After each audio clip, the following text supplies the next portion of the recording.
Hello, everybody. Andrew Blake from the digitalaudiomanual.com. Today, let's talk about direct routing versus channel sends in Cubase. A while back, when I was first beginning to make videos, I got into the subject of direct routing and created a video that specifically showed the advantages of using direct routing when you're doing something like parallel processing. And at that time, I was convinced that was the primary reason for using something like direct routing. Shortly after that, I got a comment from a viewer asking me to try to clarify what the advantage is or what the reasoning is behind direct routing when setting up parallel processing. Because to this viewer, he couldn't see any difference between just using a regular send effect option on any channel or group channel. And at that time, I thought the difference was fairly obvious. And it turns out I was the one that had a little bit left to learn. Because after a period of time, and as my experience with Cubase increased, I went back to that subject and began doing some experiments. And I could see that that particular viewer was more on the money than I was at the time. Because at first glance, once you dig into it, it does seem like there is very little difference in what you can achieve between the direct routing option and just using any kind of send from a basic channel or group channel. But before I finish this video, I'm going to show you that I have now become aware there is a difference, what that difference is, and how you could use it. And I can also say that it's quite a bit of confusion on this subject in general, because if you do a Google search with these exact terms of direct routing versus channel sends, you're going to see various comments, whether it be from the forums or a number of videos from various experts, and nobody has been able to identify clearly what the real difference is. They have come up with a lot of different creative uses, and many people have a certain preference of why they would choose this as a workflow, but nobody's really ever defined, as far as common usage goes, why you would even choose this direct routing option. But again, there is a difference, and I'm going to show you that as we go along. First of all, let's talk about what the direct routing option is. For every track that you select, if you go over into your inspector, there's a tab that says direct routing. You can click that, open it up. You choose what's shown in your inspector by right-clicking and saying set up the sections, and then you would have to make sure that the direct routing option is checked. Also, when you look at the mixer, you have these various rows of information, and these are called the racks. You can close and open racks by clicking on them. If you click the Set Up Windows Layout button, it shows all your available racks. And again, there's one for direct routing. And if I check that, as I go down the list, I can see this particular row that says direct routing, which again, I can click to open it up or close it. As you get into the subject of direct routing, first thing you want to be thinking about is where are your destinations? As we said, each track has a tab that says direct routing. Where do you want this direct routing to go? Typical example is to set up a group track or a couple of them. I'm going to right click, choose the option to add a group track. I'm going to go ahead and create 2 of them while I'm here and then add the tracks. I'm going to drag them over to the right of the mixer. So these have the generic names of group 1 and group 2. And using these as our example, if I go back to the drums track, clicking on this direct routing tab, right now it shows that it's all going to the stereo out, but I can go to the next slot, and at that point I can choose to send it to the group 1. As soon as I do that, another little slot opens up, and I can also choose to send it to this group 2. This point has the stereo out highlighted, but if I highlight the group 1, this drum track is now going to go to this group 1 group track over here. And if I highlight group 2, it's immediately going to be sent to the group 2. And this is your first option that you get with direct routing, is you have a very quick way to send or resend outputs of your track to other destinations very quickly. You can automate the choices that you make here so that these can actually change during the course of your song. To make it obvious what's happening, let's do the typical scenario where we choose the second group and apply some heavy compression. I'll just open up the channel, turn on the compressor, turn the ratio way up, and then bring the threshold way down. I'll turn this release down so we can really hear it. That really brings out the tail on the sound. And then if we start playing through the regular group that has no compression, it's very obvious the difference now. If I change over to the compressed group, as it stands right now, you can only choose one or the other. But one of the first power features you get with direct routing is the option to go up to this gear and tell it to turn on the direct routing summing mode. Right now, there's no check there. When I click on this, it puts a check by it. And what that allows you to do, instead of having a switching effect where it's either or, you can now click on whatever your selection and click on another selection, and then they will both turn on, and the signal will be sent to both at the same time. It allows you to blend in your dry signal with the compressed group.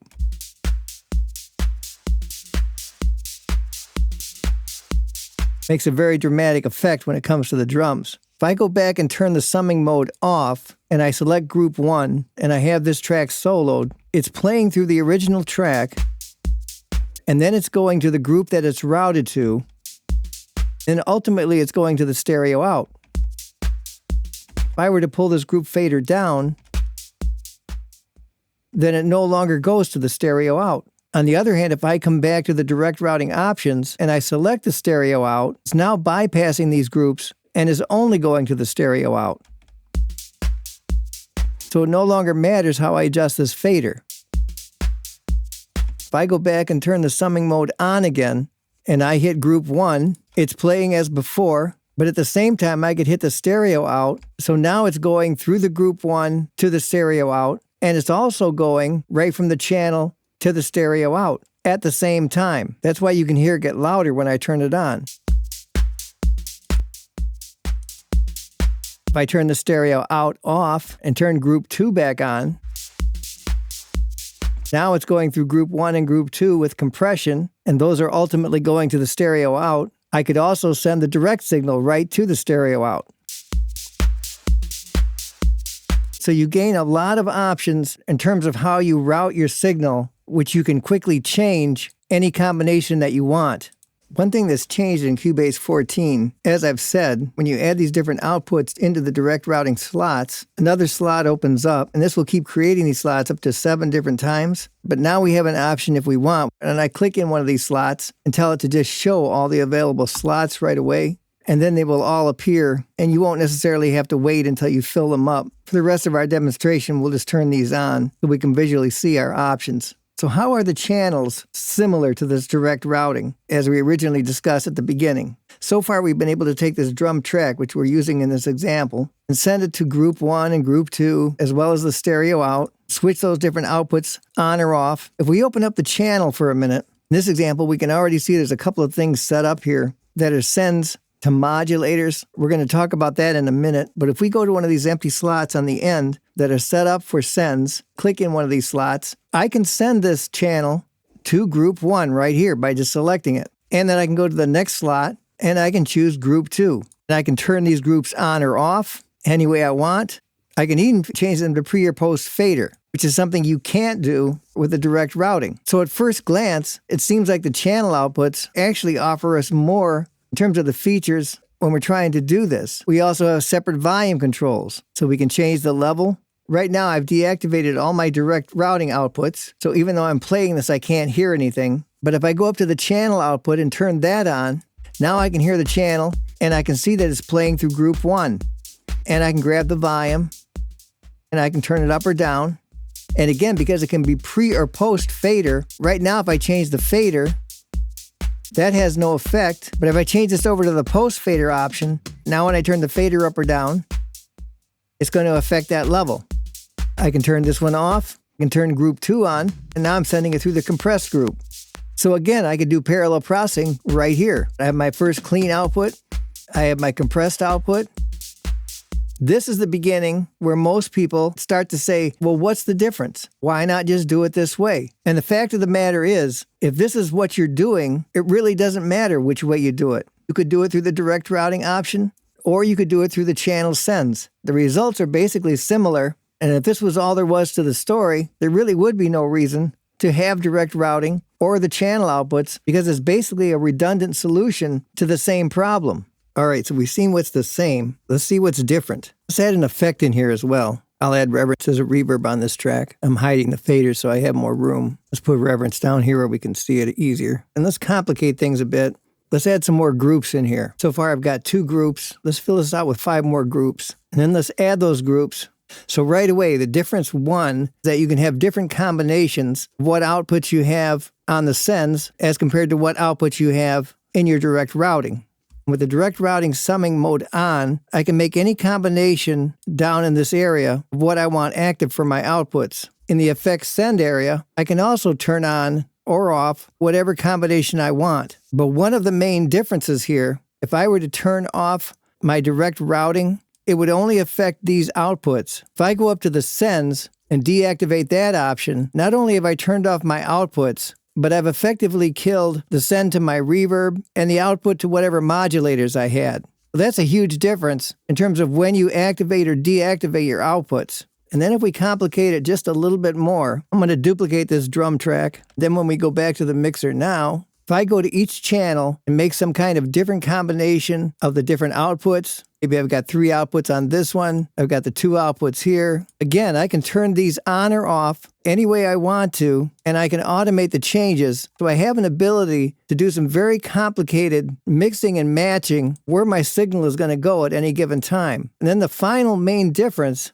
is I can deactivate on my direct routing whether I want the stereo output itself to be in the mix. Back on our channel sends, in theory we could do something like that, but it is much more complicated and would involve many more steps. You'd have to open up the channel, you'd have to reroute the stereo output to no bus. In no way is it as simple as it is when you use the direct routing option, especially when you get into these more complicated scenarios. So in summary, the next time somebody asks, what's the difference between using direct routing and using the send outputs for the channels, the answer is the routing.